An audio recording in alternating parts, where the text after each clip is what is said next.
Hello and welcome. It is Eric Erickson here across the state of Georgia. The phone number, if you want to be a part of the program, is 877-97-ERIC, 877-973-7425. If you want to call in, and this may be one of those days some of you want to call in, because occasionally I wake up and I think, oh gosh, I am probably going to wind up parting ways with the audience on some of this stuff today. Don't be mad at me. You can call in and disagree with me. But I think the president, let me play part of the president's speech last night. The president last night went to the Rose Garden, and 100 yards away on the other side of the White House, and my wife was asking me last night, we were listening to this in the car. Interestingly enough, I thought it was very interesting. CNN editorialized in their audio.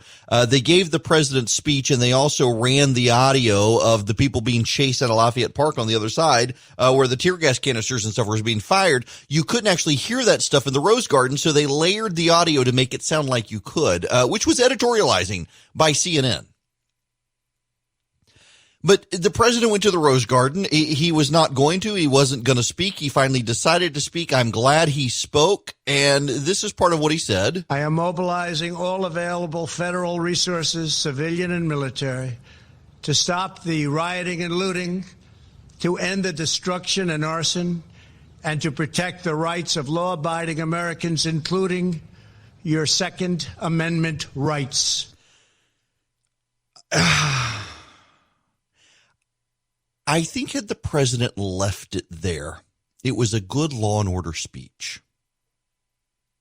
But what happened next, I think, juxtaposed with what the president's speech was, it left me unsettled. And I want to explain this to you.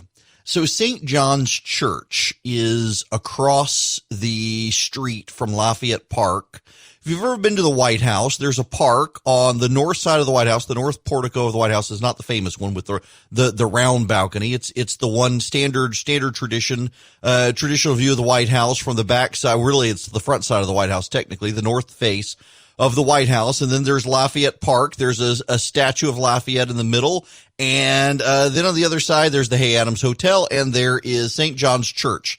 It is called the Church of the Presidents. Every president, going back to John Adams, I think even George Washington may have set foot in there. Definitely John Adams. Ronald Reagan used to go there. George H.W. Bush was Episcopalian, and he would worship there every Sunday. And it got set on fire by Antifa protesters. And I was really aggravated that the media did not seem to care. I mean, the media is still trying to say that it wasn't Antifa, that it was white supremacists. The media is in cover mode for left-wing radicals who tried to burn down the Church of the Presidents. It was horrific. It was disgusting. But the president comes out last night and he says he's on the side of peace-loving protesters. There is at the time a nonviolent protest happening in Lafayette Square Park. Now, I realize the Park Service has come out today saying, no, they were throwing stuff at us. That's a different story than they were telling last night, which makes me suspicious of the whole thing. And all the reporters who were there, I realize you can say they're on the left. There were Fox News reporters there too. There weren't people throwing things. But even if there were, let's look at the optics here. The president says he's in his speech, he's on the side of peace-loving protesters everywhere, while 100 yards from him on the other side of the White House, nonviolent protesters are being tear gassed and hit with rubber bullets to get them out of Lafayette Park so that the president can walk across the street to a church and hold the Bible up. Now, let's put this in the best possible light for the president. It was 7 p.m. and there was a curfew in effect in Washington, D.C., and the park was going to be cleared anyway. The protesters were not leaving, so the police fired tear gas. The Park Service, federal authorities, fired tear gas and moved everyone out of Lafayette Park. The president then went through the north portico of the White House, out the gate, and crossed Lafayette Park with a barrier of armed guards and Secret Service agents to get to St. John's Church to hold a Bible in the air and then go back to the White House. Who thought that was a good idea? In even the best light for the president, who thought it was a good idea, particularly with the Park Service clearing people out with tear gas first, after the president said he was on the side of the peaceful protesters, to walk across Lafayette Park to just hold a Bible in the air. Maybe spend more time reading it than holding it in the air.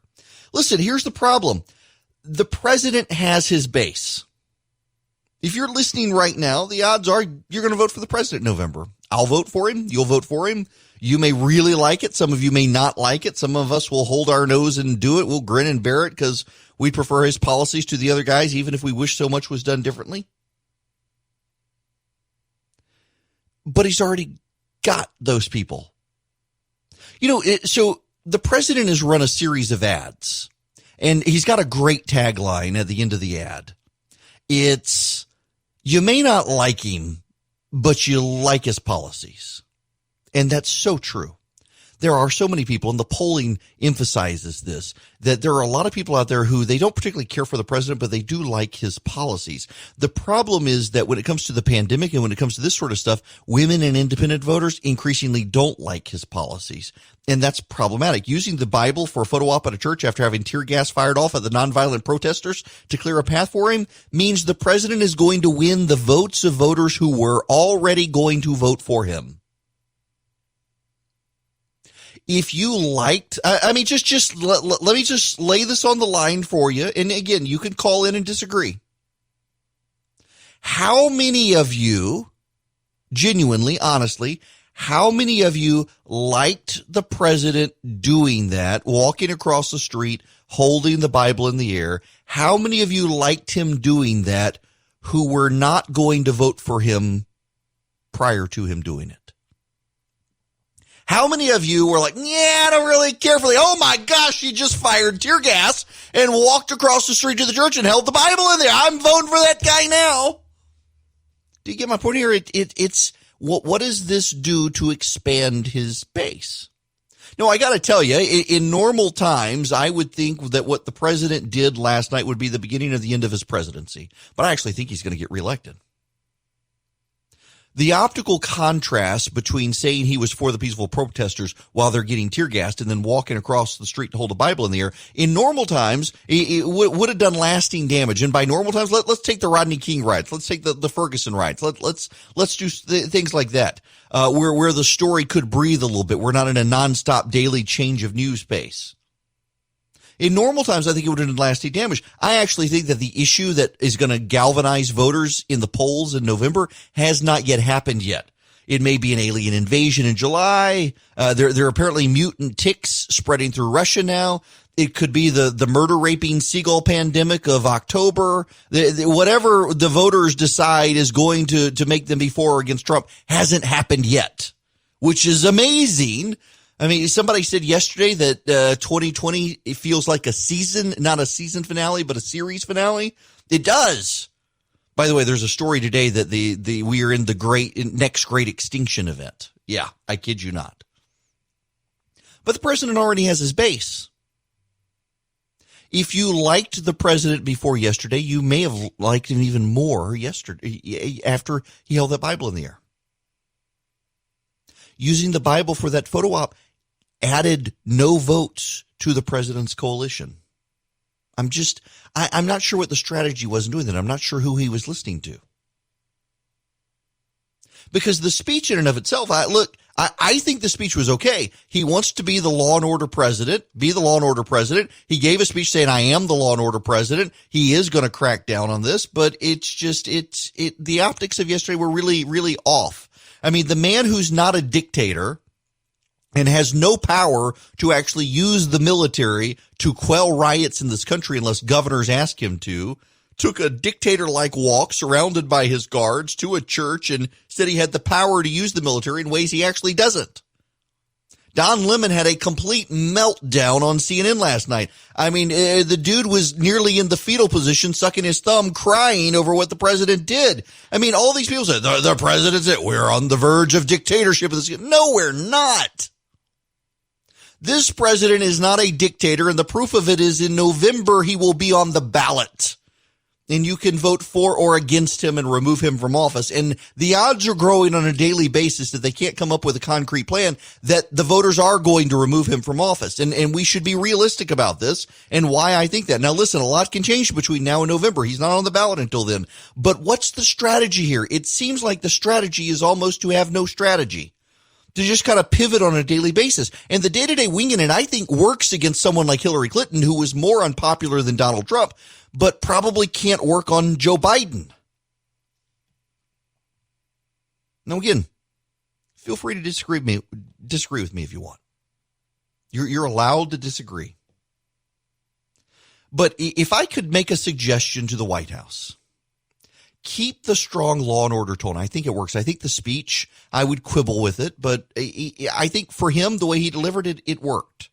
Let's also be realistic here. The left is going to overplay its hand. I mean, we know this for certain. Whatever the president does, the left doubles it, and they're going to overplay their hand to this, and the president's speech works in anticipation of the left overplaying their hand.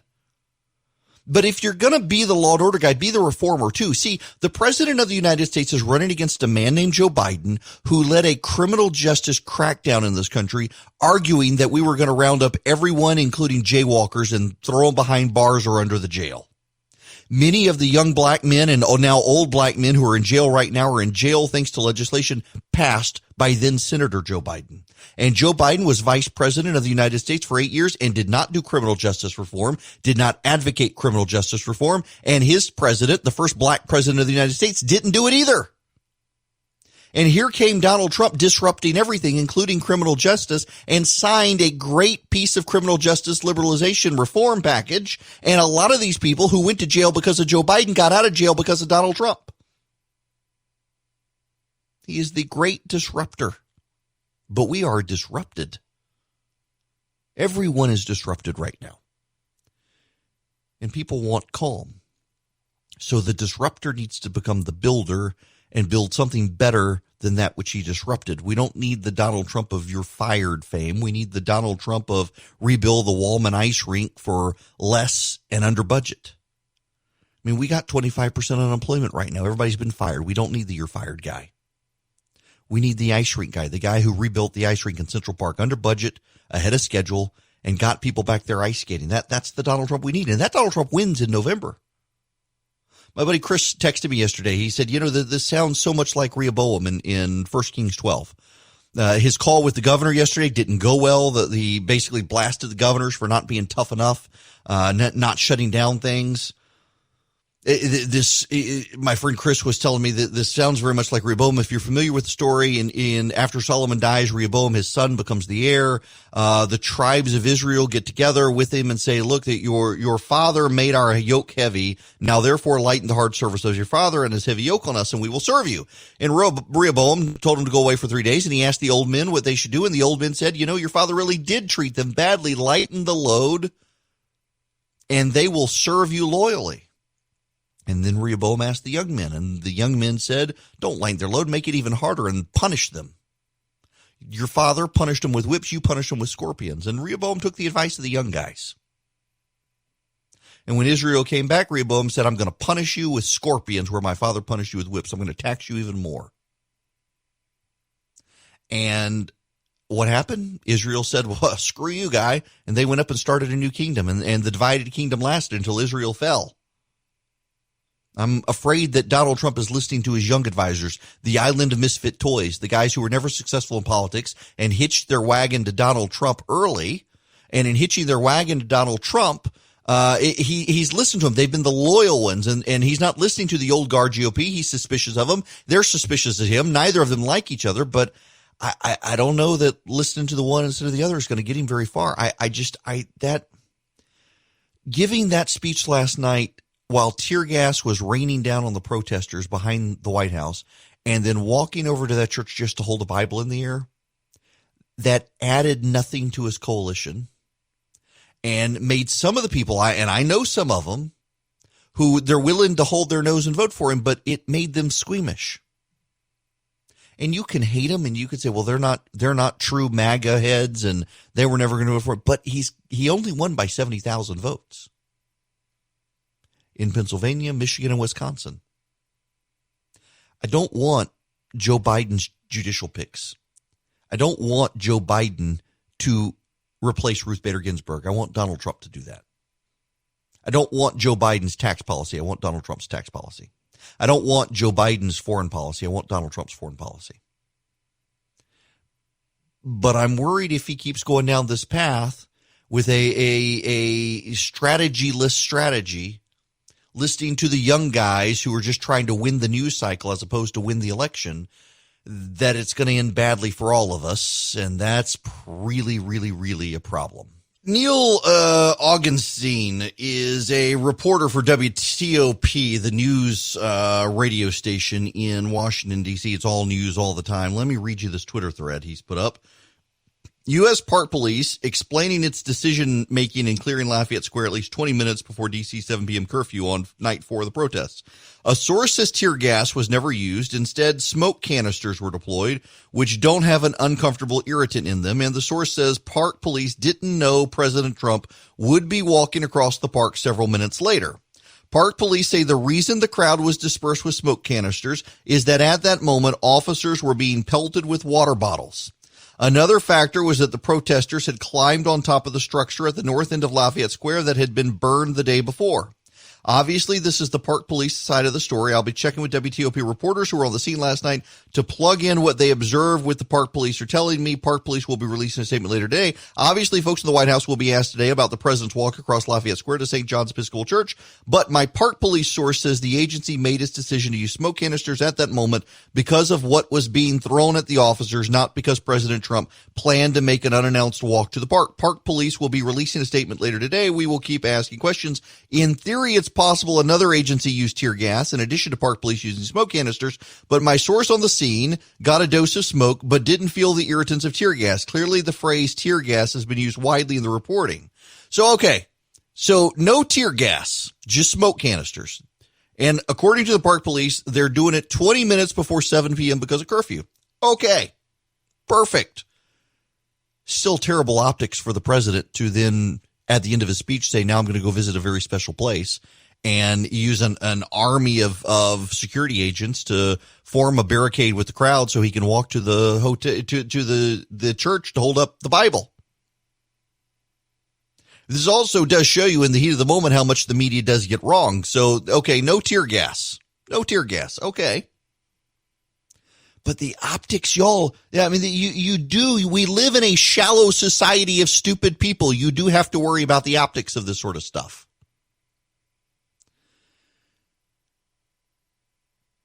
And that's the problem. And I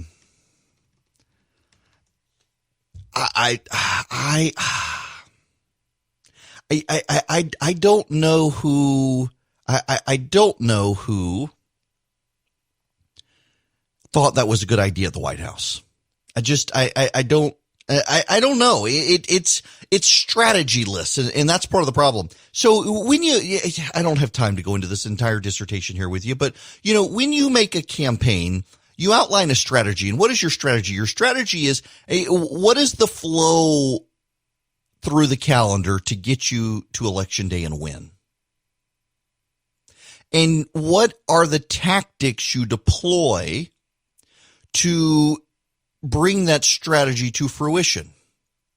So, okay, your strategy is to show that you are the law and order candidate and your opponent will be weak on crime and make the country less safe. And you want to increase 5% with women. You want to increase 0.5% with black voters and maybe 1% with Hispanic voters to ensure your reelection. So, okay, that's your strategy. What are the tactics you will deploy in order to see that through? Well, what are the tactics that you'll see that through? And it just seems to me that the president's team is they're deploying tactics without a comprehensive strategy here.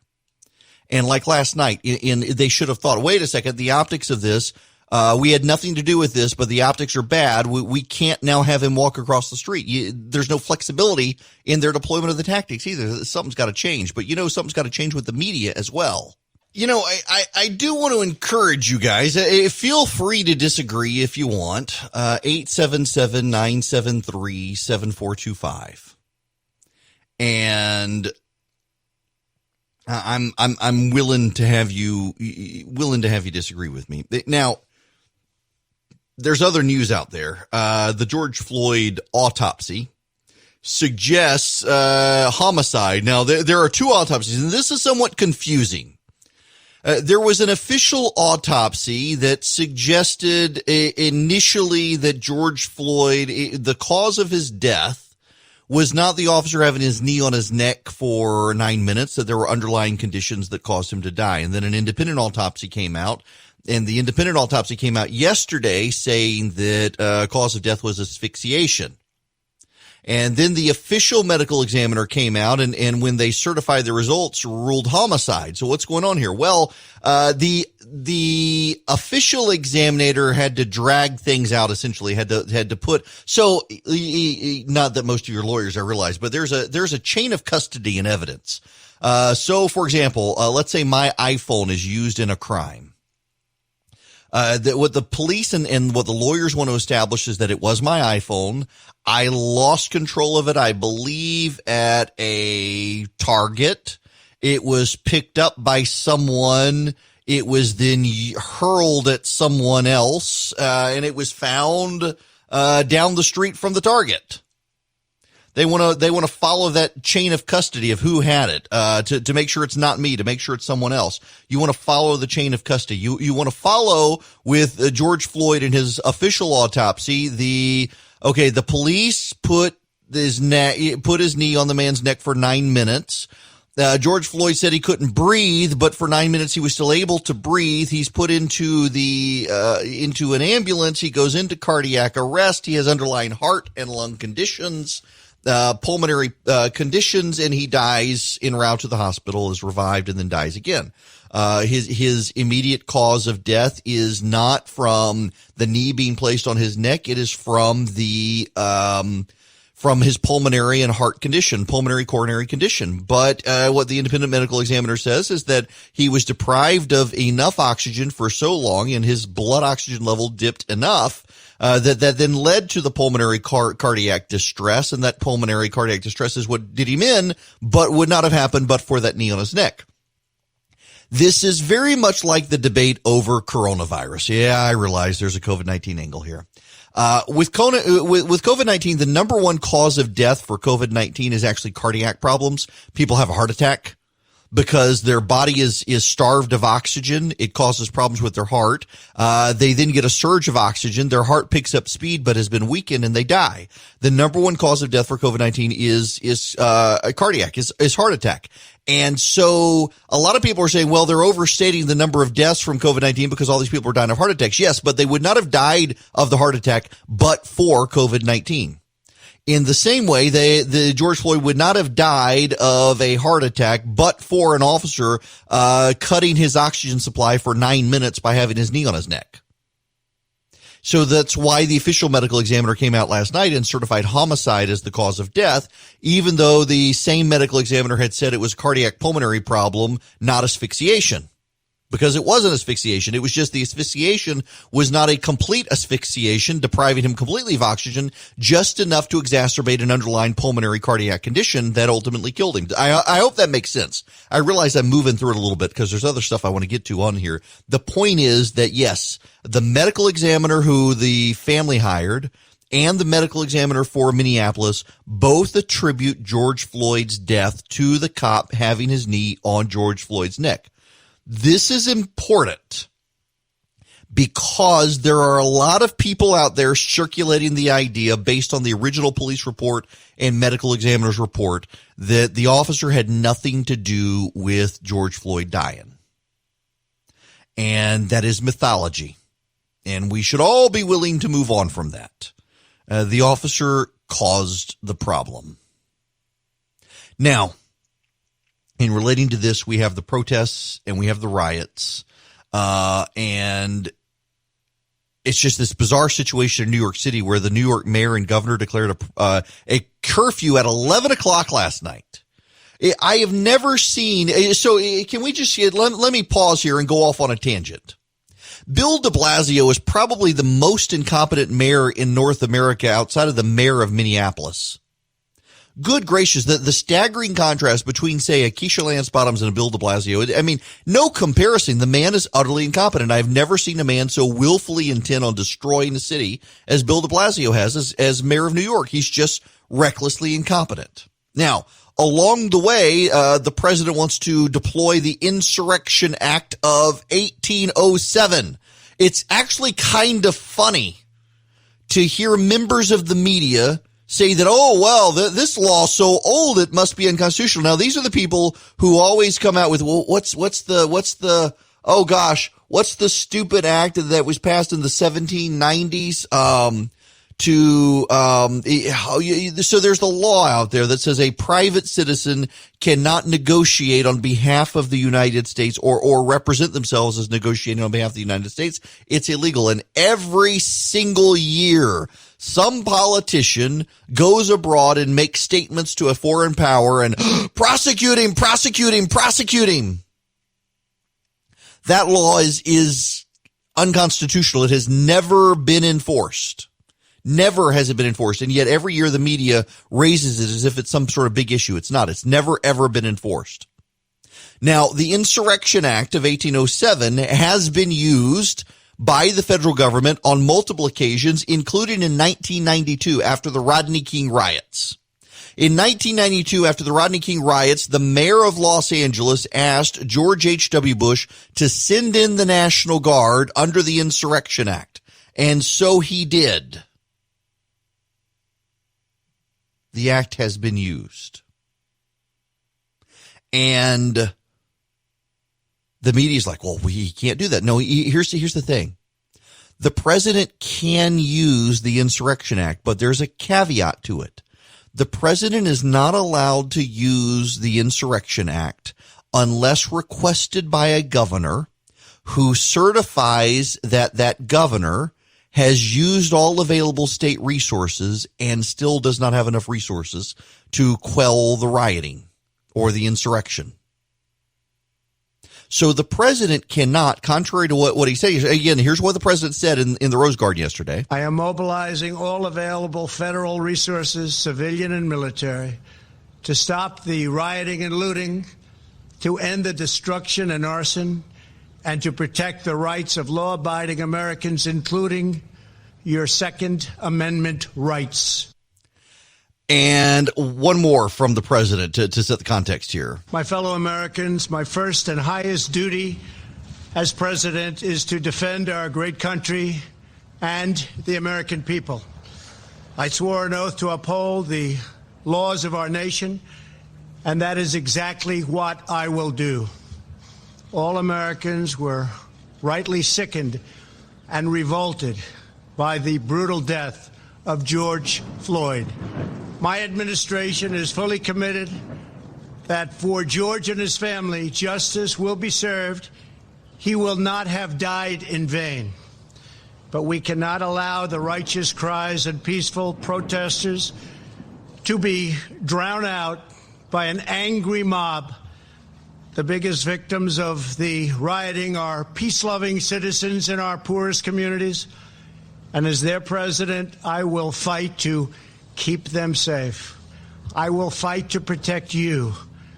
I am your president of law and order and an ally of all peaceful protesters. But in recent days, our nation has been gripped by professional anarchists, violent mobs, arsonists, looters, criminals, rioters, Antifa, and others. He wants to be the law and order president, and I think that's great. I think he needs to be the law and order president. And frankly, I think there are a lot of people who they've been cooped up for multiple months. Their businesses are nearly wrecked, and now these incompetent Democratic mayors in Democratic cities have allowed looters to come in and permanently wreck their businesses. The president has a winning message here if he will exercise some discipline in doing it, but he can't just go out and send in the National Guard. That's actually unconstitutional. There is a provision within the federal constitution that says the federal government will ensure the Republican nature of the states. And it requires the governors of the states under the Insurrection Act to ask the president to do so. Now, there are exceptions. There are some exceptions.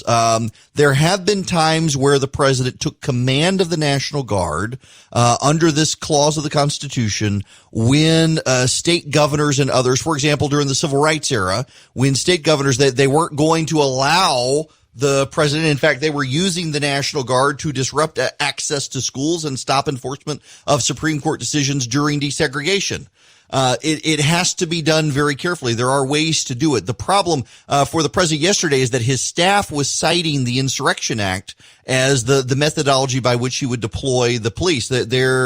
He may have grounds under the Civil Rights Act, but even under the Civil Rights Act, for example, requires certain court decisions to be in effect for the president to be able to move forward in that case. And to my knowledge, there aren't any court decisions in effect right now. So he may have some opportunity here. And frankly, I think they need to come up with a comprehensive strategy on this. Listen to me. Listen, let's move on beyond. I don't think he should have walked across the park and held up the Bible. Let's get to he should be the law and order president. He's running against Joe Biden. He's running against Joe Biden and a group of Democrats. And let's remember, in 2012, the Democrats fired up the Occupy Wall Street movement to contrast with Mitt Romney, his corporate rating nonsense. The attacks on Mitt Romney, the 49%, whatever. They used Occupy Wall Street as a messaging tool to make Mitt Romney look bad. I suspect they're using Antifa right now to try to make Donald Trump look bad. And I think the way the president needs to contrast this is to actually show some empathy for the black Americans who have been affected and be the law and order guy. And frankly, have you seen the video of the woman? I don't have the audio of the lady, elderly African-American lady who is in tears because the rioters have destroyed everywhere in her community she could go shop. They wiped out all the businesses this woman relies on. The drugstore for her medicine is gone. The grocery store for her groceries is gone. The gas station for her gas is gone. It's all gone. The laundromat where she does her laundry, gone. The president should highlight people like that and turn this on its head. If he wants to be the law and order president, be the law and order president. But he's got to couple that with some empathy. Again, he is the great disruptor. He has disrupted. Now he needs to be the builder that the Trump organization is, that he highlighted on the campaign trail. He's got a way to do this, but there needs to be a strategy. It just can't be this day-to-day pivoting and jockeying to win the news cycle. And that seems to be, this is my ultimate frustration with what's going on right now at the White House level, is it seems like that they want to beat the press on a daily basis. They don't want to beat Joe Biden. And someone in the White House who has a sense of running campaigns needs to figure out the comprehensive strategy to beat Joe Biden. Right now, it just seems like they're throwing everything out there, seeing what sticks at the wall. He's got a message. And, if he can get the economy rebounding, and that's another thing he can do, by the way, is he can point out that these people, they seem not to want the economy to get back to work. So you're allowed to go out and protest and riot and congregate in the streets, but you're not allowed to go back to work. You're not allowed to go back to church.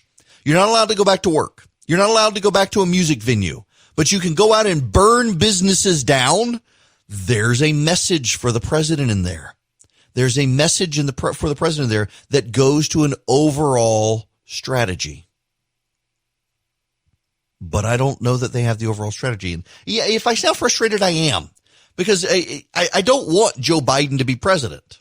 I don't want Joe Biden to replace Ruth Bader Ginsburg. But if this president and his team can't come up with a comprehensive strategy to beat Joe Biden, and they're just playing the daily news cycle, I don't think that works in the way it could work against Hillary Clinton. Here's the problem. In 2016, Donald Trump won on a key polling question. If you hate both candidates, who are you going to vote for? Overwhelmingly, the voters who hated both candidates said they were going to go vote for Donald Trump. In 2020, if you hate both candidates, who you're going to vote for? Overwhelmingly, those voters are going to vote for Joe Biden. Give them a reason to vote for you, Mr. President. Walking across Lafayette Square to hold a Bible up in the air isn't a reason to get anyone new to vote for you. All the people who loved that you did that were already going to vote for you, and you need to expand that group of people. Eric Erickson gives you the information you need and the truth you demand. Have you guys heard about the Antifa? I'm sorry. I want to get into Antifa in the next hour. There's actually a story out there circulating about how Antifa, it was a right-wing group, a white supremacist group from Europe, with ties to the right that claim to be it's a bunch of nonsense. I want to get to there. But right now, I do have to tell you that Facebook employees are crying. At Facebook, Mark Zuckerberg has taken a pretty even-handed tone in what Facebook is going to do and not do related to public posts, particularly from public officials. He's come out and said that he thinks it's not in Facebook's interest or the public's interest for Facebook to be the arbiter of truth and fact. So if something is egregiously, clearly disinformation, Facebook will take action, but otherwise not. Meanwhile, Twitter has decided to start editorializing constantly and start putting notations aggressively, mostly on Republican politicians. It's not actually a bunch of lefties who are getting it from Twitter. It's the president and the president's supporters who are being targeted by Twitter. I got to tell you, very interestingly, if you go into Twitter and you search for Rush Limbaugh, you're not going to find Rush Limbaugh's verified Twitter account. You're going to find a bunch of people who hate Rush Limbaugh. I tried that yesterday, actually. If Rush Limbaugh, I thought, was must listen to radio yesterday with the Breakfast Club. And it was very interesting to me that I went in and I put at Rush Limbaugh and a bunch of anti-Rush sites, accounts came up, and I was like, did he delete his account? What on earth? It's crazy. I gotta tell you though, Twitter, I think is malicious, and Mark Zuckerberg, I think, has done a very good job, and it's interesting that the left is attacking Facebook because they almost think that Facebook should be theirs and is not. And the reaction from even Elizabeth Warren going out and blasting Mark Zuckerberg for daring to go on Fox News, that it almost seems that the left's hatred of Facebook is because Mark Zuckerberg is not at their woke level. It's not that he's a conservative. He's just not in the party. He's not on the bandwagon like Jack Dorsey at Twitter is and his level of wokeness. And, you know, I got to tell you, I think that conservatives need to recognize that not all of Silicon Valley is the same. And I think they need to appreciate that Facebook has flaws. It absolutely does. It's a company run by flawed individuals. It absolutely does. But it's been a way more honest broker than Twitter or Google. And now, full disclosure, Facebook and Google both sponsored my conference last year. And you notice I'm not singing Google's praise. Google has some really deep problems, particularly in their engagement with the right and how they handle the right. Listen, you got a bunch of people at Google who think that you need all these woke people to shape the algorithm. Otherwise, these views are not going to get heard. And if they believe that and want to silence conservatives, that then suggests that they want to use the algorithm to silence conservatives. So we want these people to participate in shaping the algorithm so you see their views, but we don't want these people shaping it lest you see their views. That suggests Google does want to engage in a level of censorship with access to information on the internet. And Zuckerberg's not doing that either. So you've got Facebook employees who are leaking their discontent. Their discontempt. I think maybe did I come up with a new word? Discontent and contempt for Zuckerberg daring to allow the president to use that platform. But this is where we are as a country. For example, there's a butcher shop, and I dearly love this butcher shop. And I offered to advertise for them, to put up posts for them. And they have a program where, you get like 10% off your orders, and I enrolled in it, and they said, nope, we can't have you. You're controversial. Some people won't like us if you do this. Which, this is the day and age we live in. I tend to give shout outs for products on Instagram that I like, now that I do ads with, but this one I would like to help this business more, and grow it more. And I will still give them shout outs and stuff because they're a great company. But they don't want any sort of business relationship because I'm controversial. This is you've got these younger millennials who work at Facebook who believe that they can weave their politics into their job in such a way that only the people they like should be able to use the platform, as opposed to making it available for everyone. And kudos to Zuckerberg for standing up to that and taking a firm line in favor of the First Amendment and freedom of speech and politicians' right to tell us what they think, whether you agree with them or not. Wish Twitter would do that. Hi there, it's Eric Erickson. How are you? The phone number, if you want to be a part of the program this morning, 877-97-ERIC, 877-973-7425. Listen, if you weren't here for the first hour, not my fault. I'm not going to rehash all my thoughts on Trump raising the Bible in the air and all that. You can go to theresurgent.com. You can get all of that, if you prefer. But I do want to talk about the law and order president a little more, because this seems to be the theme with the president, and I think the president has some help in his corner in making this case. First of all, let's begin with Tammy Morales. Tammy Morales is a city council member in Seattle, and I think she doesn't realize it, and she would be appalled for me saying it, but she's kind of an ally with the president on the idea of him being the law and order president. Here's what she says. People are willing to help do those repairs, and I'm extremely thankful that nobody was injured there. But what I don't want to hear is for our constituents to be told to be civil, not to be reactionary, to be told that looting doesn't solve anything. And, it does make me wonder and ask the question why looting bothers people so much more than knowing that across the country, Black men and women are dying every day and far too often at the hands of those who are sworn to protect and serve. What's so fascinating here is that this woman, she a lot of times people will engage in whataboutism. What you say this? Well, what about this? She's not even going that far. She's you people, you're upset with looting.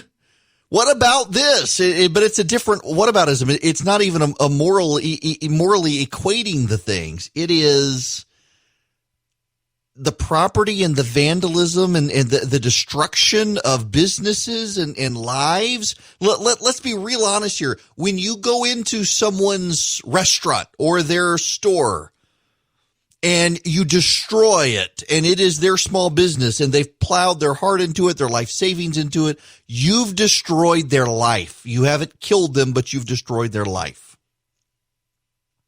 And she's like, yeah, but these people are getting killed out there. Yeah. And then you have the historical, okay. So we have this running joke here at the Eric Erickson Show. My producer gets infuriated every time I ask him to pull a clip of Don Lemon saying something. He can't do it. It's almost a workers' comp situation when he's got to pull Don Lemon, and he names them things that I can't read to you on the air. They are so totally inappropriate at this point that I can't do it. I would be the FCC, Ajit Pai himself would personally come down here with a pair of scissors and sever the connection that I have to the internet if I were to read you the title that he left with this. But I got to play for you the audio so you get a sense of what's going on here. I was trying to make the point to you that this was a made-for-TV moment. This is the reason, as I said earlier, that the Attorney General came out to survey the troops, because they wanted to create this moment for the cameras. so that when the president came out and gave his law and order speech, which I said as well, again, for the cameras, that there would be chaos on the streets of America. This was a made-for-television moment. And what I wanted to say after that, which I believe to be true, and I know to be true now, is that earlier on that phone call that we heard that Jim Acosta played for us earlier, when the president said, "You are being weak, you have to show strength," that the Minneapolis Police Department was on fire. I've never seen anything like this before. I said he sounded weak and scared. Those were the orders from the commander-in-chief for this very moment that just happened in front of our eyes. Why were we pretending otherwise? Open your eyes, America. Open your eyes. We are teetering on a dictatorship. This is chaos. Has the president, I'm listening, is the president declaring war on Americans? What is happening here? He's saying he wants to protect peaceful protesters, at the same time sending law enforcement and military into the streets to push peaceful protesters back, to be aggressive with peaceful protesters. He is doing the exact opposite of what he said in... I'm sorry, I can't listen to any more of that he's going to war with America. By the way, this is the talking point today. This is the talking point, that the president is at war with America. No, it looks like Antifa is at war with America, and you people don't want to be honest about what's going on out there. There's a story out there that it's white supremacists playing the situation up. That there's an NBC News story that a white supremacist account from Europe has been banned from Twitter for pretending to be an Antifa account. Aha, see, it wasn't really Antifa, actually. Michael Graham, writing in Inside Sources, Americans watched in horror as protests over George Floyd's death devolved into riots and looting from New York to Los Angeles this weekend, but perhaps just as surprising were media reports of the dark conspiracy behind it. White supremacists. Within 24 hours, social media and cable news networks were spreading an unfounded conspiracy theory that white nationalists were behind the violence plaguing largely African-American protests seeking racial justice. How did such an unlikely theory spread so fast? On Saturday morning, Minneapolis Mayor Jacob Fry, a progressive Democrat, claimed his city was confronting white supremacists, members of organized crime, out-of-state instigators, and possibly even foreign actors to destroy and destabilize our city and our region. Minnesota Governor Tim Walz claimed about 80% of those arrested for looting and vandalism were outside agitators, while his lieutenant governor, Peggy Flanagan, claimed, quote, "There are white supremacists there. There are anarchists. There are people who are burning down institutions that are core to our identity." The message was immediately amplified by members of the media. Joy Reid on MSNBC tweeted out several times about white nationalists involved in the protests. Minnesota Attorney General Keith Ellison shared the tale of a shadowy figure with an umbrella who might be evidence of white supremacist plotting. Headlines appeared in mainstream media, and when Bill Barr, the Attorney General, made a statement blaming Antifa, the Washington Post Jonathan Capehart complained the Attorney General failed to acknowledge the white nationalists involved in the protests.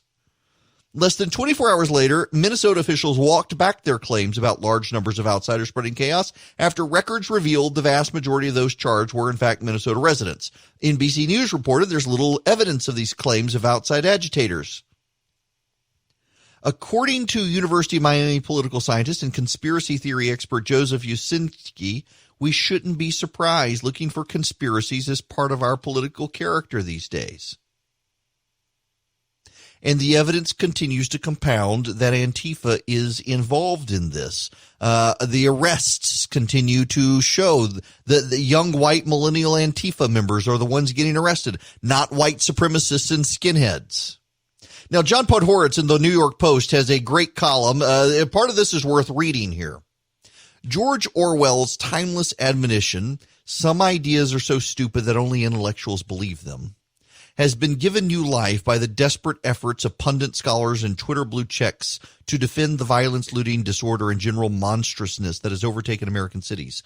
The glorification of mob violence and petty criminality that was one of the disgraceful hallmarks of banned peasant thinking throughout the 20th century resonates through every tweet, every deep TV observation, and every piece of writing that casts the coast-to-coast destruction and anarchy in a positive light. A Northwestern University journalism professor named Stephen Thrasher took to Slate to offer this analysis. Quote, the destruction of a police precinct is not only a tactically reasonable response to the crisis of policing, it is a quintessentially American response and a predictable one. The uprising we've seen this week is speaking to the American police state in its own language, up to and including the use of fireworks to mark a battle victory. Property destruction for social change is as American as the Boston Tea Party. Sure. That's why protesters in New York City set NYPD vans on fire. It's why a protester in Seattle was seen carrying a strawberry cheesecake from a cheesecake factory as she sported a mask to protect herself from contagion. It's why Somali immigrants who spent their life savings opening restaurants in Minneapolis lost everything in a single night. And even as they began to clean up the debris from a business that will likely never reopen, told Minnesota Public Radio that they too felt grief and anger at the killing of George Floyd.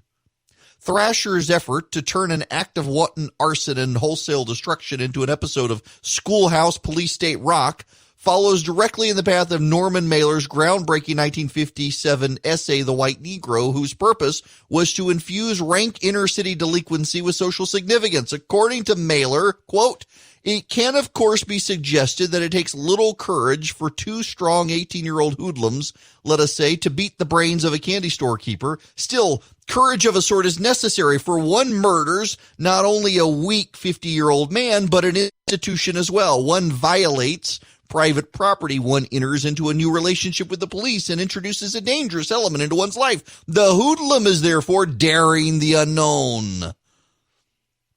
The difference between the hoodlums of Mailer's day and the Antifa insurgents of Thrasher's in our time is that our insurgents are fully aware there's a phalanx of media and academic apologists at the ready who will not only excuse their behavior but laud it.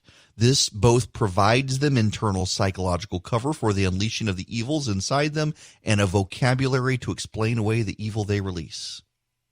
Making excuses for rampant violence has been a reflexive habit among the cognoscenti of the United States since the 1960s, from the Leonard Bernstein's hosting the Black Panthers at the Elegant Party, immortalized by Tom Wolfe in his essay Radical Chic, to the aftermath of the 1977 New York City blackout when the looting of entire neighborhoods caused more than $1 billion in damage, was justified in the op-ed columns of the New York Times as a consequence of a cutback in city-provided teenage summer unemployment.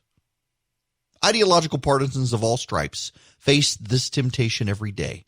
The temptation to believe that those who seem to be making the same argument you make, but then add violence to the mix, only do so out of excessive zeal. In other words, the violent people may be wrong in their tactics, but their passionate loathing of injustice simply got the best of their good intentions. That's J-Pod, John Podhoretz in the New York Post. Here's the thing. These people are going to overplay their hand.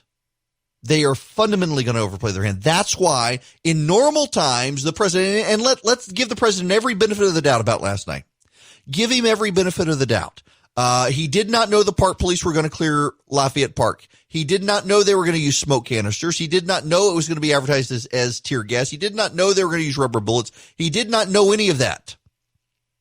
It was still optically bad. It was the narrative was bad for the president to say, I'm with every peace-loving protester, and then have walk through that crowd after it's been cleared out with smoke, and go to the church to hold a Bible in the air. The optics got him no additional votes. It did not do a single thing to grow his coalition. But these people are overplaying their hand. And this is something we see that Donald Trump uses to his advantage every single time. The media and the left overplay their hand because they're in a bubble and everyone in that bubble agrees with them. They think everyone agrees with them. And because they think everyone agrees with them, they think it's fair game. And they think they'll get no criticism. And the reality is otherwise. The reality is a lot of Americans will continue to see the destruction, particularly at a time where they've been told they got to stay in place. You're not allowed outside. You're in a freaking quarantine. And yet the same politicians who made you stay at your house are saying, hey, you want to burn the place down? Get it out of your system. We're okay with that. The same politicians who told you you can't go back to work are the ones telling the police not to stop people from burning down your place of work. The president can capitalize on this. He's got to be smart about it. He's got to have an ultimate narrative. He's got to have a strategy. He can't just go tactic to tactic, news cycle to news cycle. But there's a way for the president to win this and grow his coalition. Right now, my suspicion is, and I talk to a lot of people, talk to a lot of you. And my suspicion is there are people who they're not really happy with the president right now. Last night did them no favors. They're not cheering him on. But man, they're looking at what's going on out there right now and they're thinking, we got to do something. This place is coming apart at the seams. And if the president can be the law and order president and also the compassionate president, because there is real injustice out there, and I got some thoughts on that when we come back, then I think the president can build himself a coalition that Biden can't stand up to. And the reason I think that is because there are a lot of people who they don't hate Joe Biden. They like him, but they don't think he's got what it takes. And when they see Joe Biden standing on the side of the people who are burning everything down, that's going to make them want to go to Trump. All Trump has to do is provide a way to open his arms to them, and they'll come running to him for safety. It's the same way evangelicals ran to Trump. They don't necessarily care for him, but they saw the other side at culture war with them, and they had to go to Trump for safety. These other people will come too. The independents, the suburban voters, they'll come running to Trump because they know he's not going to let their small business be burned to the ground by a bunch of rioters from Antifa. But he's got to give them an opening to do it. If he does it, they'll come. Joe Biden is giving a speech right now saying that the president is part of the problem and we need leadership. CNN and MSNBC are carrying the speech live. I'm not going to carry Joe Biden's speech. I'm sure that CNN and MSNBC will both be attacking Fox for not carrying Joe Biden's campaign speech. You know, it is kind of interesting here. The dude is just searching for relevance. I mean, where is Joe Biden? He occasionally gets out of his bunker and goes and does these carefully scripted things. And I'm just not sure it's helping. Biden, though, there is enough polling out there that really does suggest that if Biden just stays patient, that the president is going to make or break himself. I mean, let's just be honest here. The reality is that the president of the United States, this election is going to be about him, not about Joe Biden. And if the rioters make people feel unsafe and the president makes them feel safe, they'll go with him. Otherwise, people have this sense of chaos right now. And they want calm in the chaos. They're tired of it. I'm tired of it. I mean, I benefit from it, frankly. I mean, if I'm real honest here, I benefit from the chaos because you got to tune in every single day to figure out what the hell is going on in this country. I benefit from it. And I'm exhausted by it. I am tired of it. And a lot of voters blame the president for it. And I don't think he's to blame for it, but a lot of voters blame the president for it. I'm blaming China and a virus. I'm blaming Antifa. I'm not blaming the president for the chaos. If anything, a lot of the chaos is in reaction to the president having gotten elected. And I do think that these people, as a campaign issue, are trying to make everybody feel like the world is spinning out of control. And if you just bring us back to power, we'll calm everything down. Essentially, people are being, it's a matter of Stockholm syndrome with the left right now. And you got to resist. You got to stand up. You got to fight. But if the president is perceived as an agent of chaos and people want calm, they go with Joe Biden. If the president is perceived as the agent of security and safety in chaos, people go with the president. There's a way for him to pivot in this to win. He's going to have to move that ball forward and make that case. I think he can do it, though. There's got to be some level of discipline here, and this is part of the problem. Is the president could be undisciplined in 2016 and beat Hillary Clinton, but remember, even Kellyanne Conway at one point took his phone away from him so he couldn't tweet. And it was used as a reward that if he would do certain things and stay on certain messages, he could have his phone back. And it worked. They need to go back to doing that. He's got to have a consistent message. I think I'm going to do this when I come back. I'll explain to you how campaigns typically operate.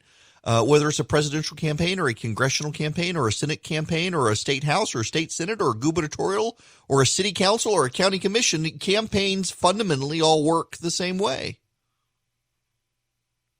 And it just, I get the sense that this White House is not doing the things that must be done to get a consistent message to get the president where he needs to be for his election.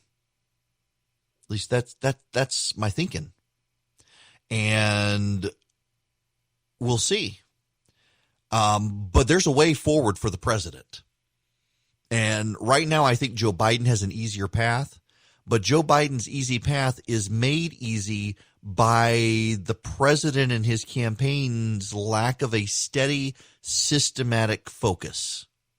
But one has come into view that they should fixate on, and that is security and safety and rebuilding America. And I think they can do that if they'll put their mind to it. I've got to be a little honest with you today. I am slightly distracted.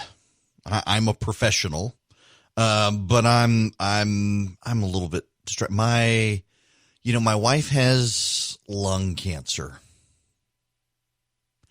and it's genetic, and there's no cure for it. But they can keep the tumors from growing. They can essentially keep it in remission with this miracle little pill. And the pill, my wife's cancer depends on an errant protein that her body generates. And this pill keeps her body from generating this errant protein. So it keeps the tumors that depend on the protein from growing. It's fascinating science. Eventually, her body will mutate around the effects of the pill. And typically that happens 2 years after you start taking this pill. It's called Tagrisso. She has a unique genetic trait where the research suggests that this could last for a very long time. Beyond that 2 years, she's actually almost to 4 years. She'll be at 4 years in October on this pill, well past the time that the medicine should stop working. And every 3 months, we go to Emory, and they do blood work and scans, and they determine that her cancer has not spread. And normally I go with her. And these last 2 times, I haven't been able to go with her because of the situation with the show, not being able to get a guest host in, and the like. And they put off the May one until today, and so she's at the hospital by herself. She's had her scans. She's had her blood work. She's waiting to talk to her doctor. And I am a nervous, discombobulated wreck every time it happens, waiting for her, waiting for the text, waiting for the phone call to say everything's still okay.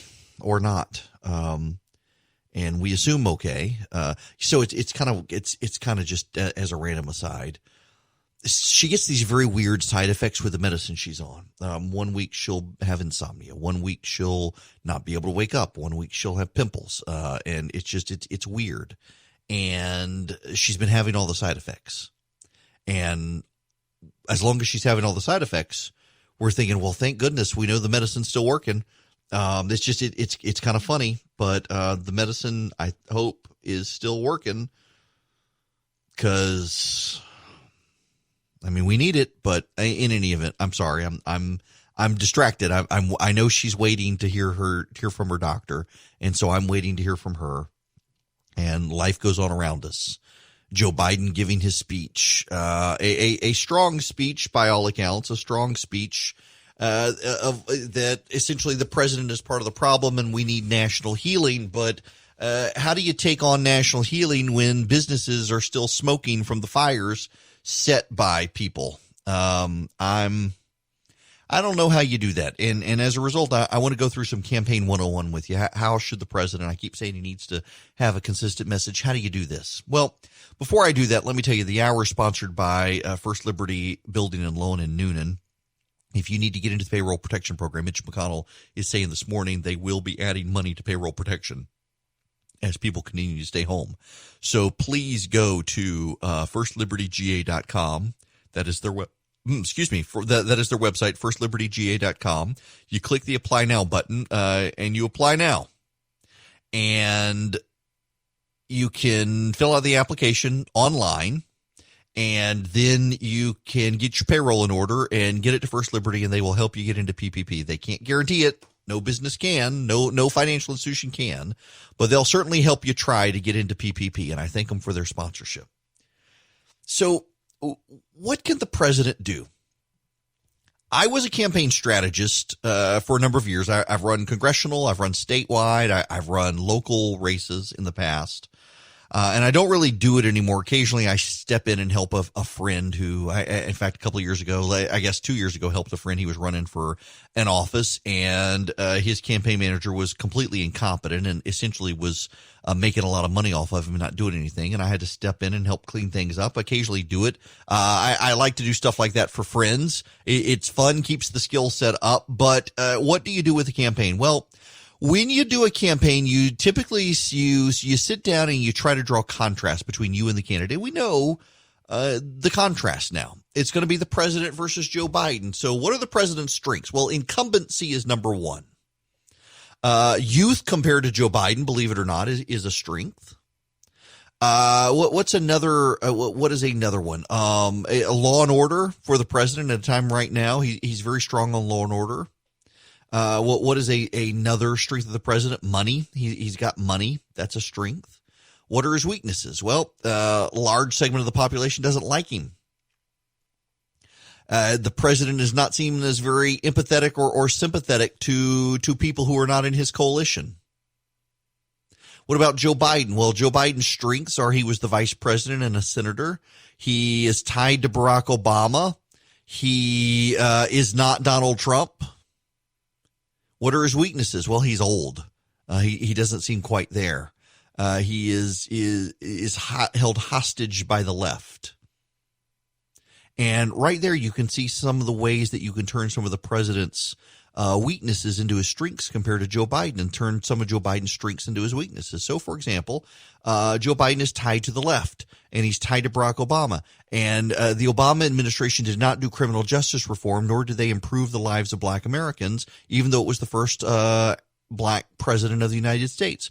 Donald Trump's weakness is that a lot of people don't like him. Well, okay, you don't like him, but he's law and order, so you don't have to like him for him to make you feel safe. So what do you do thematically with all that stuff? Well, it seems like these riots are giving the president the perfect opportunity to somewhat reset his campaign and give him some narrative focus. And even this president, for all of his winging it, this president understands narrative focus. It's why The Apprentice was as successful as long as it was on TV. He had some general narrative overview that he was given to follow. It was unscripted, but he was given it to follow, and he bought into the idea, and he will buy into the idea of law and order.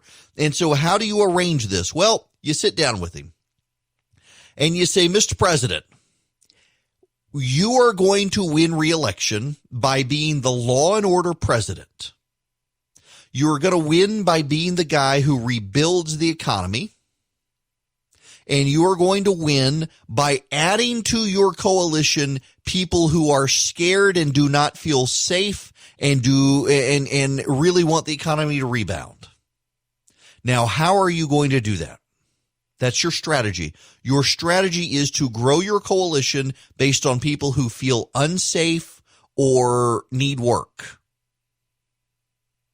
Now, how do you do that? Well, first you start messaging.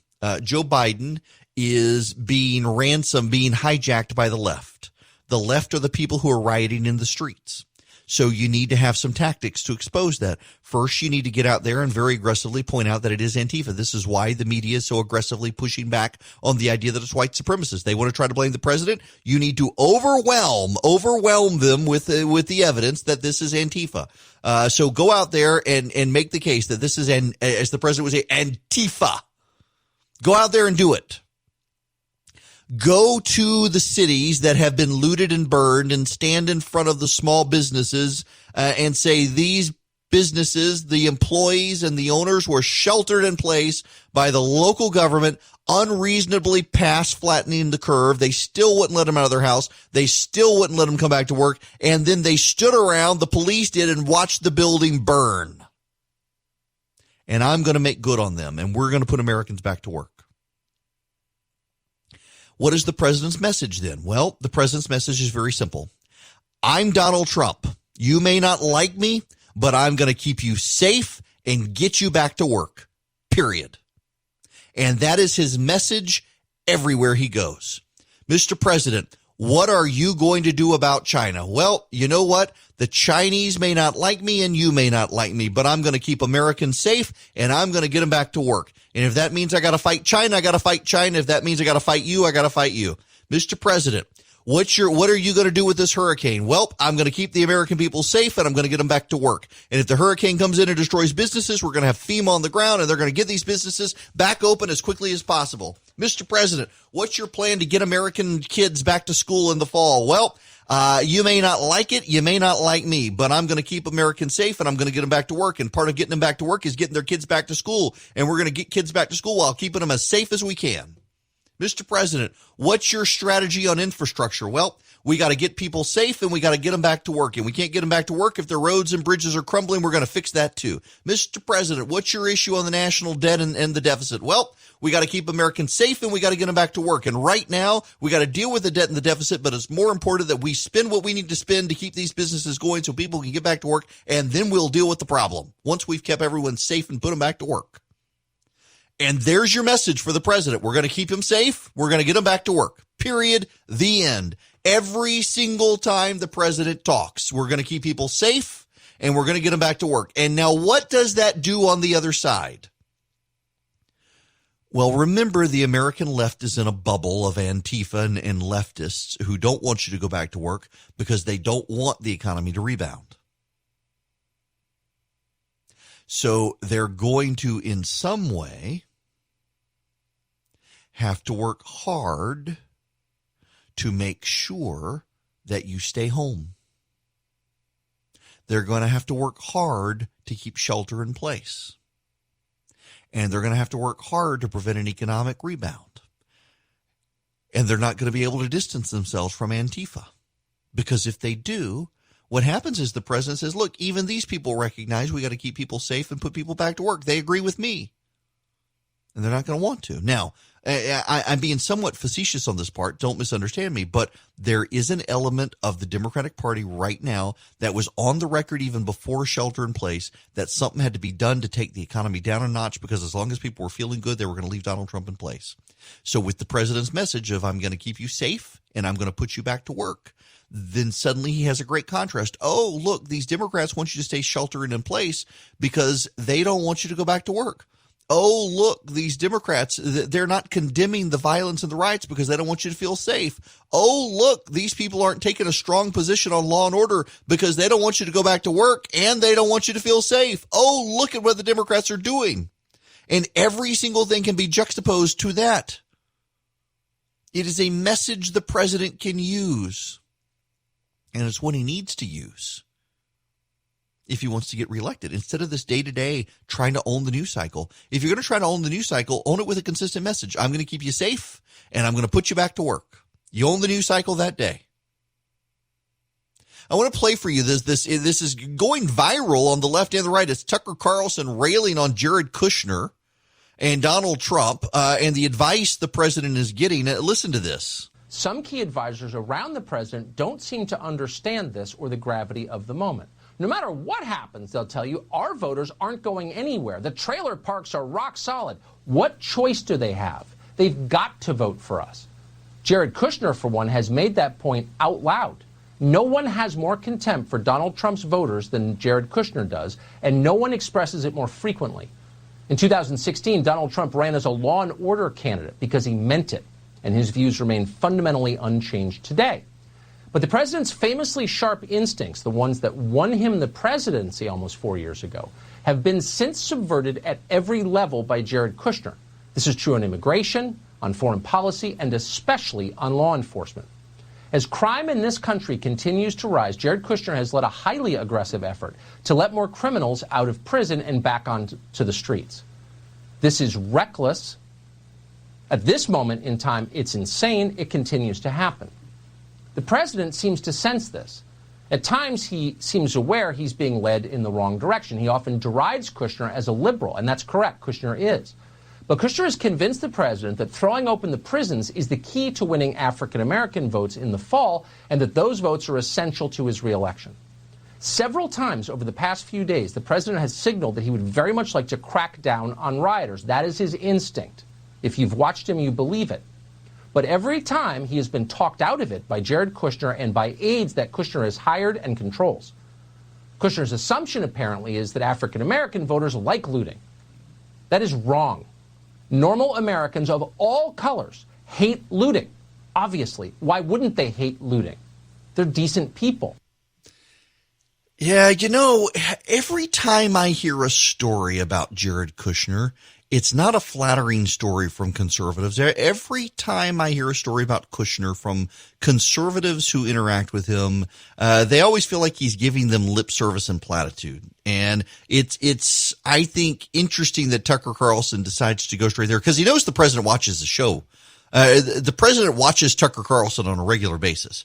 And he also knows that the president has some skepticism of Kushner's instincts. There have been a number of stories out in reliable places with reliable sources who actually point out that the president has in the past joked about Kushner and his lack of political instinct. So for Tucker to be doing that last night, I think is opening the gate for the president to be a legitimately law and order president. I would disagree with him to some degree on the criminal justice reform angle, because I do think that the president can use that along with law and order to be law and order, but also a reformer.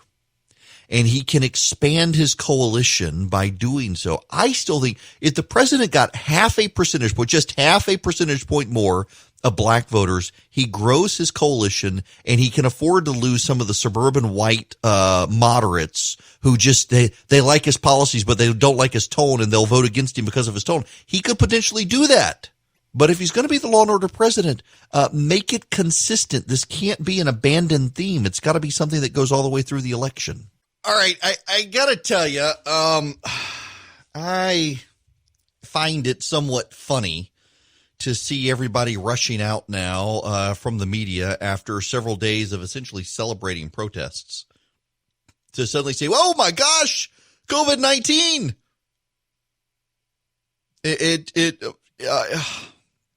It's predictable. By the way, remember the scientific paper that said masks don't work? Because if you cough through them onto a petri dish, some of the viral RNA gets through. That was actually a scientific paper. It's now been retracted by the authors saying they got it wrong. Turns out masks actually are pretty good at keeping the virus from spreading. Okay. By the way, Ben Shapiro just put this on Twitter. You can't simultaneously pitch the idea that America is irredeemably racist and corrupt and evil and the idea that this will be fixed by voting for an octogenarian white man who co-sponsored the 1994 crime bill. Fair point. In any event, we're in this now. All of a sudden, we're in a freak out by the media that, oh my gosh, what if the virus starts spreading again? There's this left-wing site called The Root. It's a fairly nasty site, but by the Gizmodo gang and whatnot. I forget, I guess someone owns them now. I can't remember who, but I mean, they just, it's bizarre. Some of the stuff you read there, but, they got this. Over the weekend, tens of thousands of protesters demanded accountability from law enforcement and government officials over their collective disregard for black lives. But many who protested and many more who stayed at home felt conflicted about performing a necessary act of civil demonstration with a deadly contagious disease still sweeping the nation. Public health experts, protest organizers, and public officials cautioned protesters to wear masks and practice social distancing as much as they could. Mayor Keisha Lance Bottoms of Atlanta told protesters to get tested for COVID-19 after attending protests, pointing out the pandemic is killing black and brown people at higher numbers in Metro Atlanta. She told CNN's Jake Tapper on Sunday she's extremely concerned about spikes in the coronavirus. As The Atlantic explains, it's difficult to practice good social distancing measures during mass demonstrations for all the obvious reasons. Chanting, close proximity to other protesters on city streets and sidewalks, but also due to aggressive police responses intended to control the demonstrations. From The Atlantic. The virus seems to spread the most when people yell, sneeze, or cough, as in tear gas inhalation. It is transmitted most efficiently in crowds and large gatherings, and research has found that just a few contagious people can infect hundreds of susceptible people around them. The virus can spread especially easy in small, cramped places, such as police vans and jails. A Harvard-based public health researcher, Mark Schreim, told The Atlantic writer Robinson Meyer, quote, "I don't think there's a question of whether there will be spikes in cases in 10 to 14 days. With so many protests happening, they're going to get so much bigger. I don't think it's a question of if, but when and where." Are we all going to be on lockdown again because of the protesters? I think at this point it's safe to let people come out.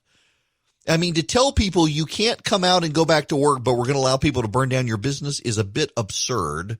And that's essentially what Democratic mayors and Democratic governors are doing. And I don't think it's going to work for them any longer. I think people are ready to come out anyway, and this will just add to it. Man, y'all, so on Instagram today, everybody's just putting up blank black square pictures as I don't know. I guess solidarity, protest, George Floyd. I put up one that just the scripture from John chapter 1. The darkness cannot overcome the light. But I noticed in there people were liking it. I was like, "What is this?" Philip. So we live stream the show, and then Philip will cut up clips and put them on Instagram for people to just kind of promote the show and all. And I thought, oh my gosh, my head is huge in this, the way it was cropped. But that's okay. All right. We got other stuff that we need to talk about. Including, I gotta say, the 2020 season finale or series finale of Planet Earth is just where we seem to be headed. What a bizarre thing. So we now have, there's a story out, my buddy, let me find this. My buddy Britt Cochran sent this to me. Here we go.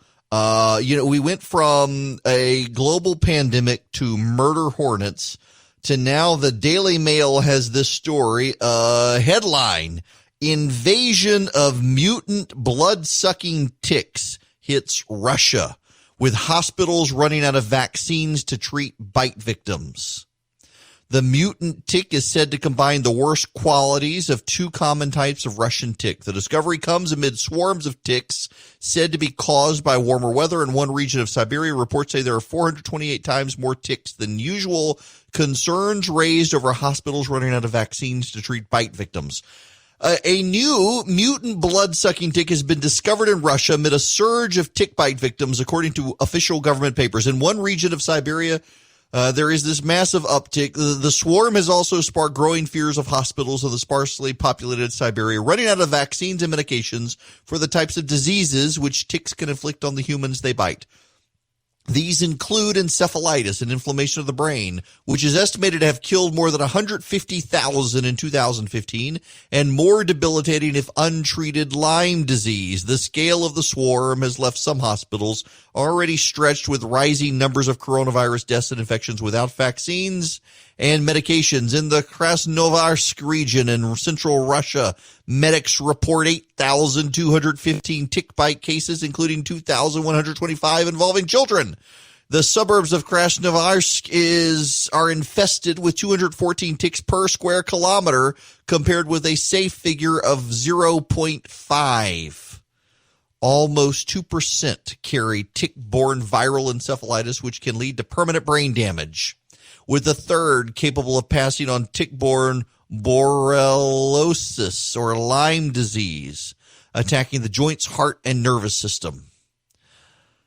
That's it. Hybrid mutant ticks. Don't go outside. By the way, I highly recommend, I was pitching this. This is not an ad. I'm just going to tell you, if you've never used Bug-Free Backyard, you probably should. It's by Cutter. We use it in our yard. You attach it to your hose, and you spray it all over your yard, and it gets rid of the mosquitoes and the ticks. Gets rid of the ticks. We've got ticks in our yard. So that's Russia. Well, now, hang on a second. Hang on. We've gone from that to wait. There are multiple news outlets now with this. Here is the Huffington Post. The extinction crisis is accelerating. New study finds the sixth mass extinction in Earth's history is accelerating as humans rapidly and relentlessly destroy the natural world, according to a new study looking at the loss of terrestrial vertebrate species. And the crisis poses an existential threat not only to thousands of animal and plant species, but to human civilization as well. The analysis, published Monday in the Proceedings of the National Academy of Sciences, comes as nations around the globe reel from the coronavirus pandemic, rooted in environmental destruction and the latest novel infectious disease to leap from animals to humans with devastating consequences.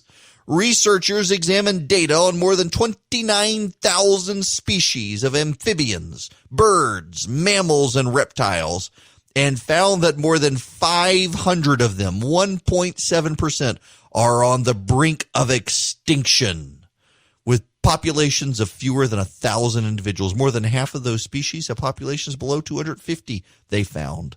The ongoing sixth mass extinction may be the most serious environmental threat to the persistence of civilization because it is irreversible. Thousands of populations of critically endangered vertebrate animal species have been lost in a century, indicating the sixth mass extinction in human-caused and accelerating. One reason is that human pressure on natural ecosystems continues to mount. The authors point to COVID-19 as the most recent example and stress that their results reemphasize the extreme urgency of taking much expanded worldwide action to save wild species and humanity's critical life support system. I nearly said something bad. Now wait, CBS News has more. Headline: with more species at risk of extinction, study warns of biological annihilation. In recent months, the global pandemic has illuminated how mismanagement of wild animals in natural ecosystems can threaten human health and even the stability of society. Now a new study from Stanford University issues a dire warning, concluding the extinction rate is likely much greater than previously thought. And if we don't reverse course, the consequences for humanity will be unimaginable. It's an update from a 2015 paper from the same authors, which widely declared we have now entered the era of Earth's sixth mass extinction. Headline: CNN, the sixth mass extinction is happening faster than expected. Scientists say it's our fault. And then their Science Daily.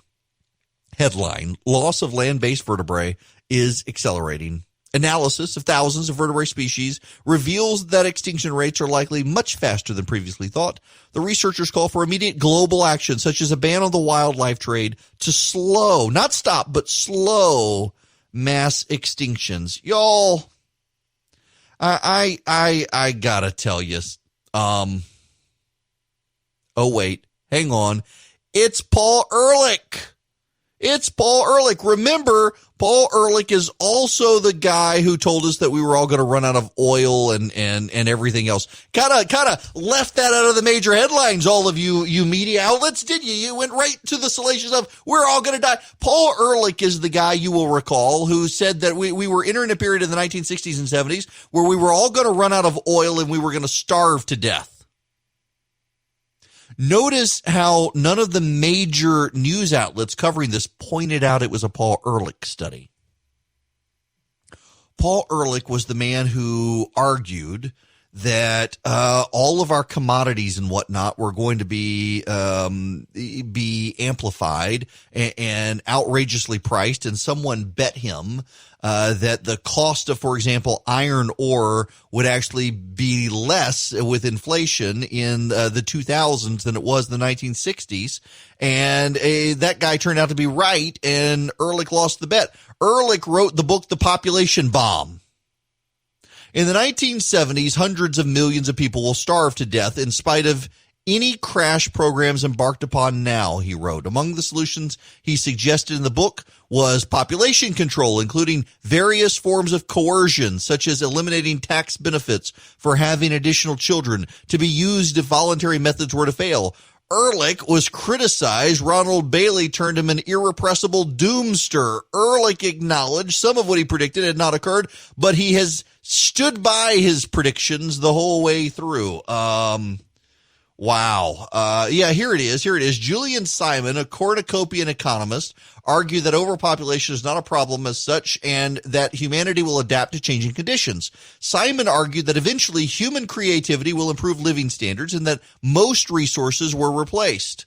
Simon stated that over hundreds of years, the prices of virtually all commodities have decreased significantly and persistently. Ehrlich termed Simon the proponent of a space-age cargo cult of economists convinced that human creativity and ingenuity would create substitutes for scarce resources and reasserted the idea that population growth was outstripping the Earth's supply of food, fresh water, and minerals. The exchange resulted in the Simon-Ehrlich wager, a bet about the trend of prices for resources during a 10-year period that was made with Simon in 1980. Ehrlich was allowed to choose 10 commodities that he predicted would become scarce and thus increase in price. Ehrlich chose mostly metals and lost the bet, as their average price decreased by about 30% in the next 10 years. Simon and Ehrlich could not agree about the terms of a second bet. Notice again, this is so important. So you've got these three major publications, the Huffington Post, CBS News, and CNN all running. And let me pull these back up. I got them bookmarked here. I want to pull them all back up. Let's see. 1, 2, 3, 4, 5, 6, 7, 8, 9, 10, 11, 12, 13. What? Well, you never even, wait a second. You don't even read that Paul Ehrlich is responsible. With CNN, oh my goodness, with CBS News. You got to go 1, 2, 3, 4, 5, 6, 7, 8, 9, 10, 11, 12, 13, 14, 50, 16 paragraphs in. And it doesn't even identify him as an author of the study. 16 paragraphs in. And it doesn't identify him as the author of the study. Now, what about CNN? 1, 2, 3, 4, 5, 6, 7, 8, 9, 10, 11, 12, 13, 14, 15, 16, 17. Where is, what I miss? Yep. 1, 2, 3, 4, 5, 6, 7, 8, 9, 10, 11, 12, 13, 14 paragraphs in. And they don't mention him as one of the researchers either, which is fascinating. You have to go to Science Daily. Science Daily. In 2015, Stanford biologist Paul Ehrlich co-authored a study declaring the world's sixth mass extinction was underway. 5 years later, Ehrlich and colleagues at other institutions have a grim update. The extinction rate is likely much higher than previously thought and is eroding nature's ability to provide vital services to people. Their new paper, published this week in Proceedings of the National Academy of Science, indicates the wildlife trade and other human impacts have wiped out hundreds of species and pushed more to the brink of extinction at an unprecedented rate. For perspective, scientists estimate that the entire 20th century, at least 543 land vertebrate species went extinct. Ehrlich and his co-authors estimate that nearly the same number of species are likely to go extinct in the next 2 decades. But you don't actually read any of that. You don't actually, in fact, you get from CNN, Gerardo Cabellos Gonzalez, a professor of ecology at the National Autonomous University of Mexico, is one of the authors of the study. They leave out Paul Ehrlich completely. Paul Ehrlich is the man who, since the 1960s, has been telling us the world is going to come to an end. We were going to overpopulate. We were going to have no more fresh water. We were going to have nothing. We were all going to die. And we needed abortion on demand, and we needed government to incentivize not having kids. And not a single one of these major news outlets, not a single one mentions Paul Ehrlich. You have to actually go to follow the link with CBS News. And if you follow the link with CBS News, you'll get the opening paragraph. In 2015, Stanford biologist Paul Ehrlich co-authored a study. 5 years later, he's back. But you don't get CBS News doesn't mention Paul Ehrlich. Let's see. Does the Huffington Post have a link? A new study. The Huffington Post. Where does the Huffington go? It goes to the Proceedings of the National Academy of Science, and there it is. Paul Ehrlich. They leave out his name. Why is the media leaving out Paul Ehrlich's name? The dude is famous. He's famous. And yet all of these major press outlets leave his name out. Why is that? Maybe because he's famous for getting so much wrong. So they're playing up the headlines and they're ignoring the fact that Paul Ehrlich is one of the authors of the study. And that man has a repeat history on planet Earth of getting things badly wrong when it comes to future predictions. They would rather you be scared than understand that the guy trying to scare you gets a whole lot of stuff about this wrong. Look, we've got some Georgia news I want to cover and talk about, and I will when we come back, including Kelly Loeffler is signed on to the legislation to designate Antifa a terrorist group. And I'll get there, but I have been overwhelmed with emails and direct messages and text messages and phone calls and calls to the show. Are we in the end times? I can't tell you the number of people who email me and direct message me and call me and say, is the world coming to an end? Is the apocalypse upon us? Is the second coming? I have no idea. That's the theological answer. You're not supposed to know. And I got to tell you, for historic perspective, the people of the 19 teens had the same concerns. You know, in the 19 teens, there was a global pandemic. The Spanish flu killed 50 million people. And the world was at war in a way that had never been seen before. People's lives were being upended. There were riots in the streets. There was murder, there was carnage, there was wreckage, there was death, there was plague. The world seemed like it was coming to an end, and it did not. Arguably, after World War II, World War I was the war to end all wars, and it didn't. It just sparked a second one. And the time after World War II through to just a few years ago was arguably the most prosperous point in human history. Hundreds of millions, billions of people elevated out of poverty. I don't know when the end comes. There are certainly things I pay attention to.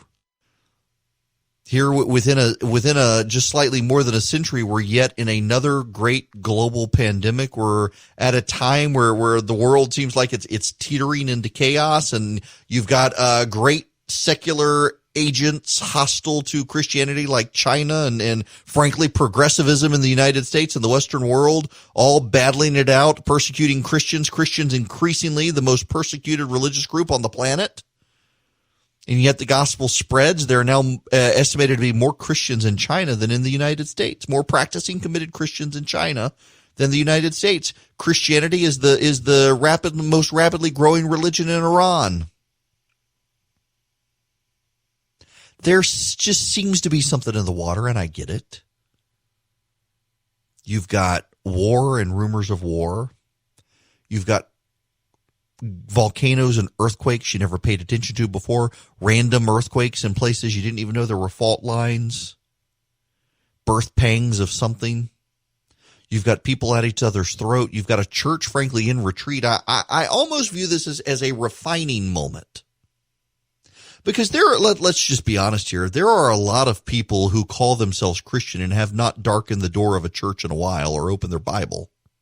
Their cultural. I was talking to a friend of mine this morning, and he was asking me, do people in the church really do they really think the president walking across that park holding up a Bible makes a difference, that it does anything? And then my answer is no, I don't think it does. I think the people who liked it are the people who are already going to vote for him, but there clearly does seem to be something going on out there in the world right now, some disruption, and I think it's spiritual. I think we're dealing with sin. There will be no governmental solution to what ails us. It is a spiritual problem. It is a problem of sin. We fight the things unseen. And it's possible to kind of get a sense of the disruption. But there's also a refining moment here in that so many of these people who call themselves Christians or cultural Christians, they spend their Sunday on a bass boat. They don't actually go to church. They say they're Christians. They don't know the difference between James and Jude. But they say they're Christians. They don't go to church. They don't pray. They don't read the Bible. It's just what they grew up with. In the same way, a lot of people now use Catholic and Jew as an ethnic denominator. People use evangelical as an ethnic denominator. It means you're Southern, and you're affiliated with the church even if you don't go. There's a refining moment certainly happening in the church. Where you'll be asked to show where your allegiance is to God or to man. But I don't know when the end times come, and I don't think you should worry about it. You're supposed to trust in the Lord come what may, and that's what you should do, and relax about how things are going. God's in control. You know, I've got my RecTech grill, and now I'm seeing you got Colin Coward and Glenn Beck, and they're all what do I do to get on the promotion action for my RecTech? I am a fan. In fact, I got from Porter Road up in Nashville, I got an 11-pound brisket showed up the other day, and I intend to put that bad boy on my RecTech and try. I love and you know, brisket is so if I've had my Big Green Egg for more than a decade, and I like my Big Green tremendously. And I think I'm gonna have to put it up on Facebook Marketplace or something and sell it.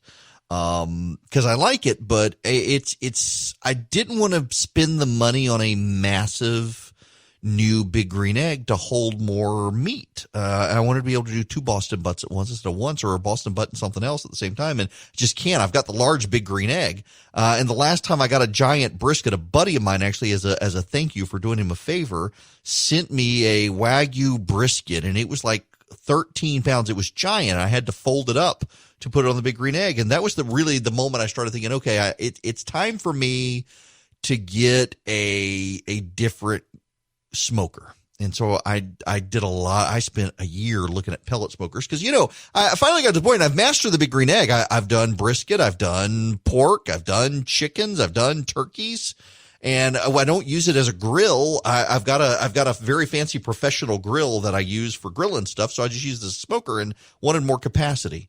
I will tell you though, I did pulled pork the other day, and I had my Mrs. Griffin's barbecue sauce that I talked to you guys about. Man, you know, not even a commercial here, but let me put in a plug for Mrs. Griffin's. In fact, I used it last night. So there's this Japanese place in town, and you know, they give you the orange hibachi sauce, and I was like, I don't like it. So my wife's using her hibachi sauce or whatever they call it from the Japanese steakhouse, and I had my Mrs. Griffin's with my teriyaki chicken last night. That was actually a really good combo. You should go get your Mrs. Griffin's barbecue sauce. And that part, we can call that the ad, but it was good. But nonetheless, so I'm going to put my brisket on my RecTech, and here I don't believe Glenn Beck actually smokes. I don't think Glenn Beck uses his pellet smoker. Do y'all believe that?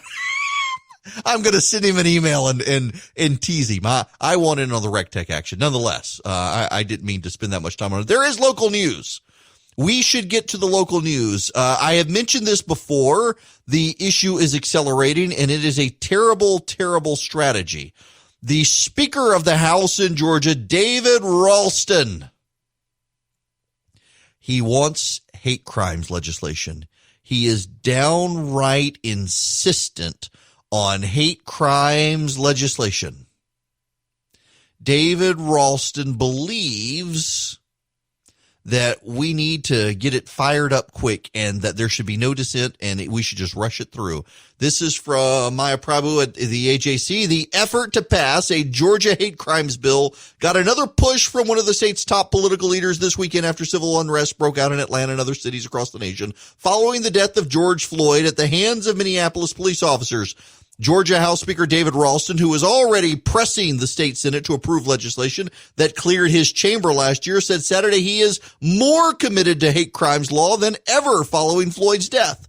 The legislation, however, faces a difficult path in the Senate where it's currently stalled in committee. I'm sorry, but last I checked, Minnesota, where George Floyd died, it had hate crimes legislation.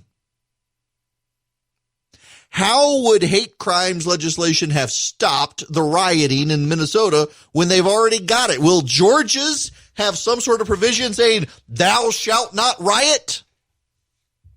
California, where there are rioting even now this morning as the sun rises there, has hate crimes, has very aggressive hate crimes legislation.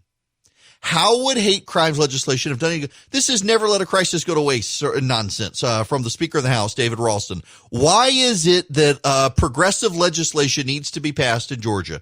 Why must we have hate crimes legislation? It didn't stop George Floyd from dying. It didn't stop the riots from happening. Why do we need, and it's thought crimes is what it is. It is thought crimes legislation. What a hate crime does is that if you do something and cause injury and you have hate in your heart, boy, are they going to throw the book at you. Will they not if you say, well, I love them. I stabbed them to death because I loved them. No, you have hate in your heart. It's in the murder statute. It's called malice. It's already there. You don't need hate crimes legislation because, well, we can't get them on assault because there's no evidence, but by God, we know they were a hateful person. We're going to get them on their thoughts.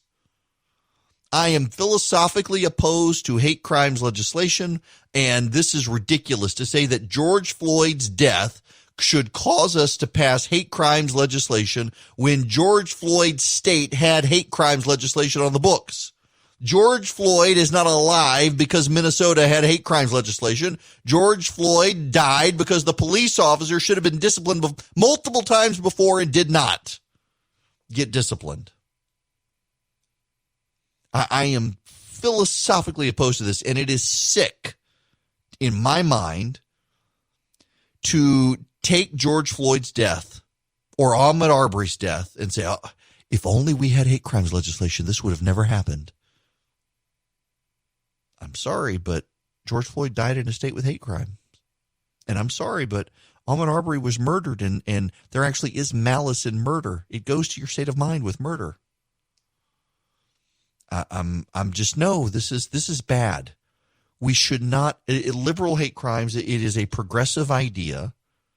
Remember in Texas in 2000, I was just really paying attention to politics at the time. George Bush, I just got married. George Bush running against Al Gore. They have this presidential debate, and the NAACP is attacking George Bush because of the man, what was it, Mr. Byrd, who was tied to the back of a truck with a chain and dragged until he was killed. And the two white men who killed Mr. Byrd got the death penalty. They were executed in Texas.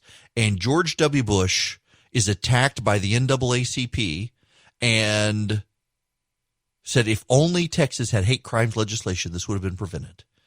If only Texas had hate crimes legislation, we could have gone after them more. And George Bush, in a debate, said, what more can we do? Dig them up and kill them again? They were executed without hate crimes. They were executed.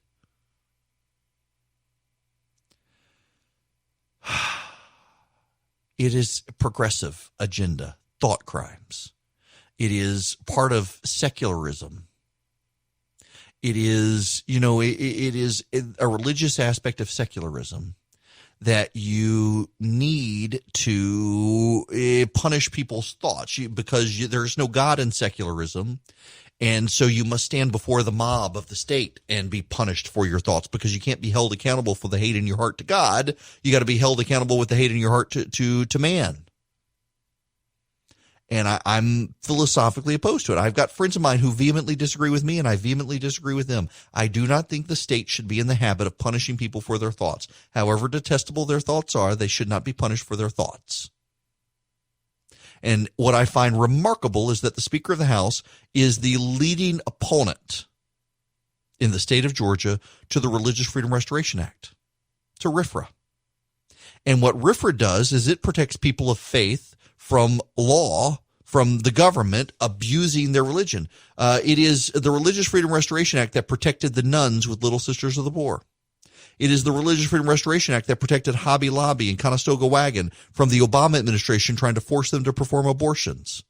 It is the Religious Freedom Restoration Act that's protecting the Little Sisters of the Poor from having to pay for other people's abortions and their insurance policies. And David Ralston is vehemently opposed to RFRA. David Ralston does not want RFRA.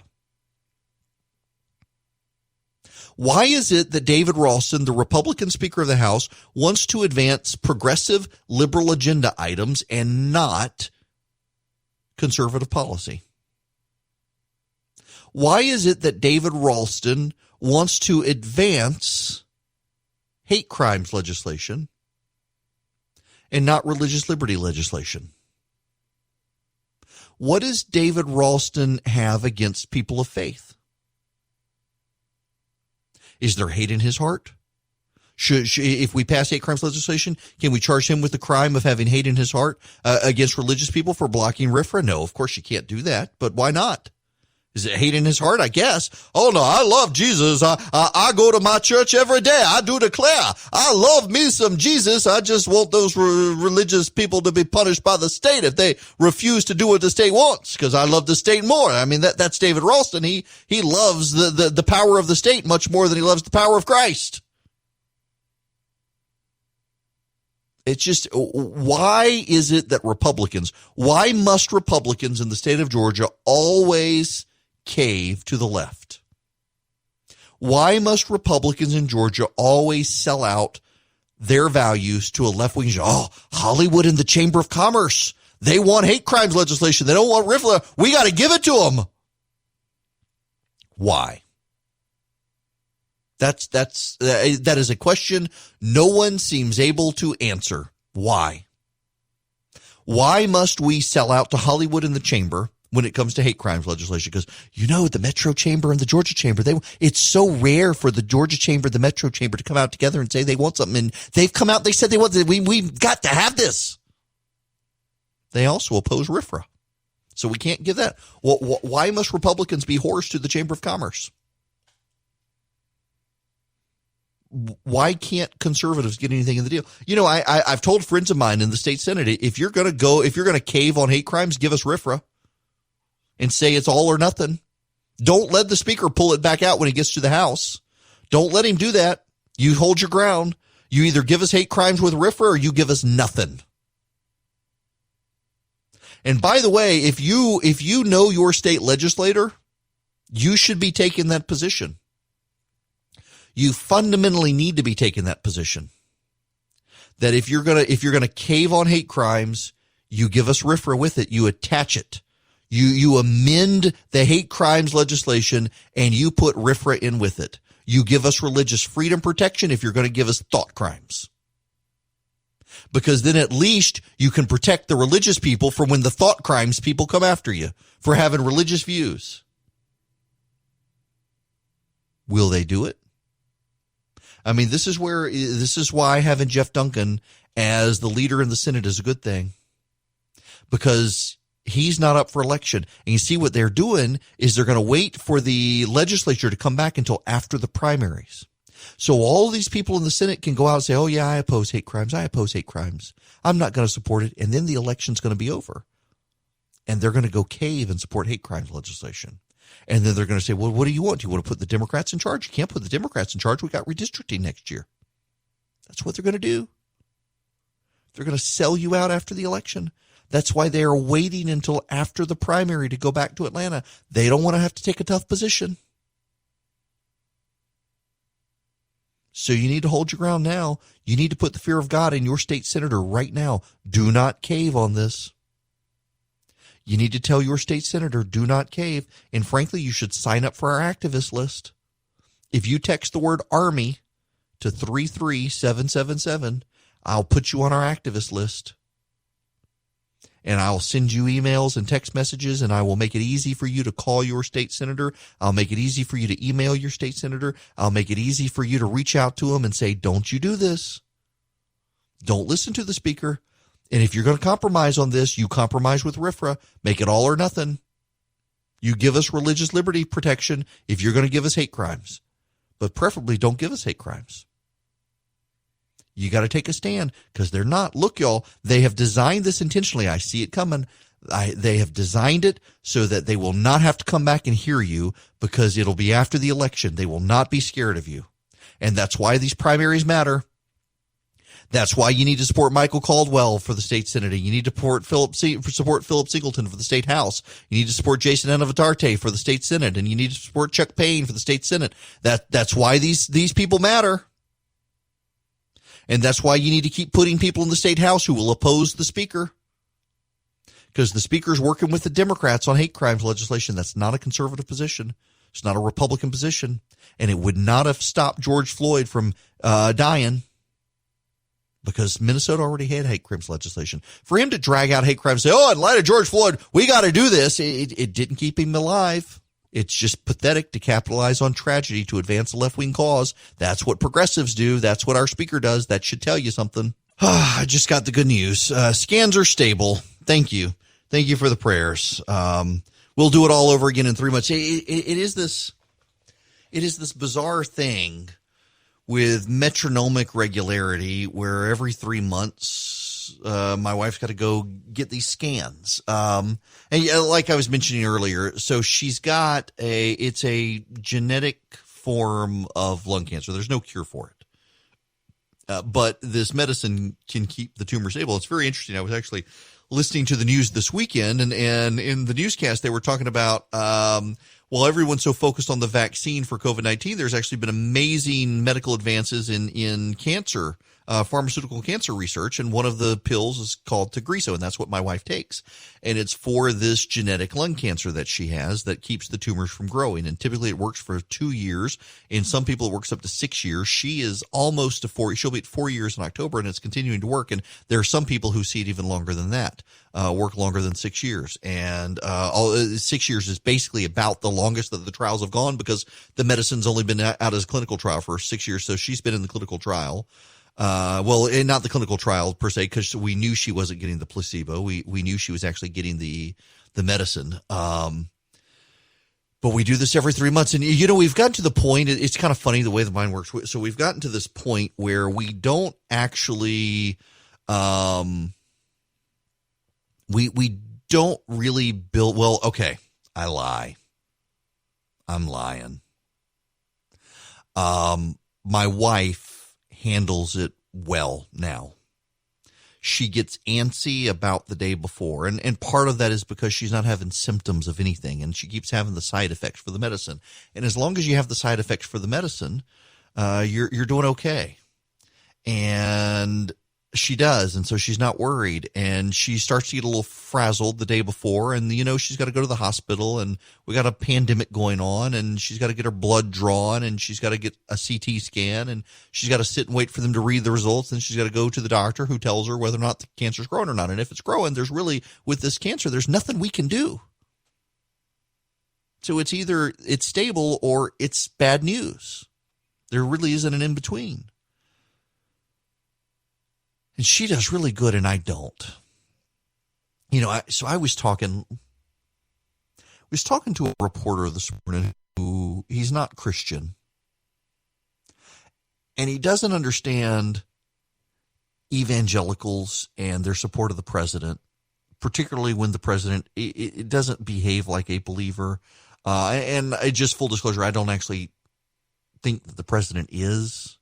And I don't mean to be controversial in saying that. I mean, the president has stood on stage several times and said he's never had the need to repent of anything. And then one of the hallmarks of Christianity is repentance.